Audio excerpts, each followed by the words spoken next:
2020년 7월 30일 계약갱신 청구권, 전월세 상한제, 전월세 신고제 등 주택임대차보호법 개정안, 일명 임대차 3법이 국회를 통과했습니다. 특히 계약갱신 청구권제 시행으로 전세기간이 2년에서 4년으로 늘어났는데요.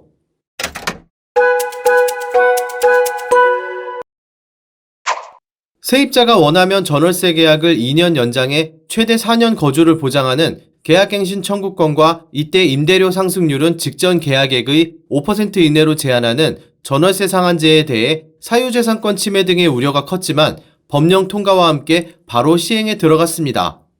계약갱신 청구권 시행과 함께 주택시장에서는 크고 작은 혼란이 이어졌는데요. 하지만 지난 2021년 이후 집값 하락과 오피스텔을 중심으로 역전세난, 전세 사기 증가의 영향으로 전월세 계약갱신 청구권을 사용하는 세입자가 급감하며 시장의 혼란은 자연스럽게 줄어들었습니다. 최근 대법원의 판결이 또다시 계약갱신 청구권을 둘러싼 집주인과 세입자 간 임대차 분쟁의 불씨가 되고 있는데요.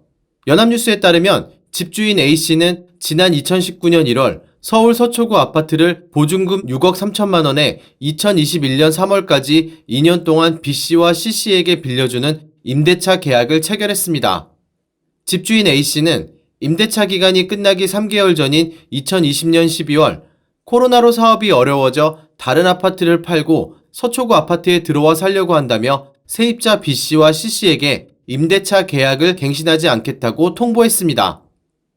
하지만 세입자 B씨와 C씨는 주택임대차보호법에 규정된 계약갱신 요구권을 행사하겠다는 내용 증명을 집주인 A씨에게 보냈고 이에 A씨는 집을 비우라는 소송으로 응수했습니다. 1심과 2심은 집주인 A씨가 적법하게 갱신 거절권을 행사했다는 점이 인정된다며 실거주 주체가 변경된다고 하더라도 이 갱신 거절이 돌연 부적법하게 된다고 볼 수 없다며 A씨의 승소로 판결했습니다. 하지만 대법원의 판단은 달랐는데요.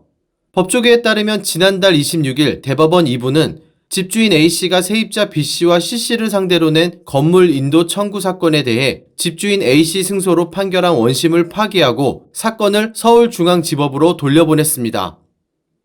재판부는 실제 거주 사유로 갱신 요구를 거절하려면 집주인 A씨가 이를 증명해야 하는데 통상적으로 수긍할 수 있을 정도라고 인정하기에는 의문의 여지가 있다며 이를 충분히 심리하지 않은 원심은 법리를 오해해 판결에 영향을 미친 잘못이 있다고 판시했습니다. 대법원 관계자는 이번 판결은 임대인이 주택에 실제 거주하려는 경우에 해당한다는 점의 증명 책임 소재가 임대인에게 있다는 점, 이를 판단하는 방법에 관한 법리를 최초로 명시적으로 설시했다는 점에서 의의가 있다고 설명했는데요.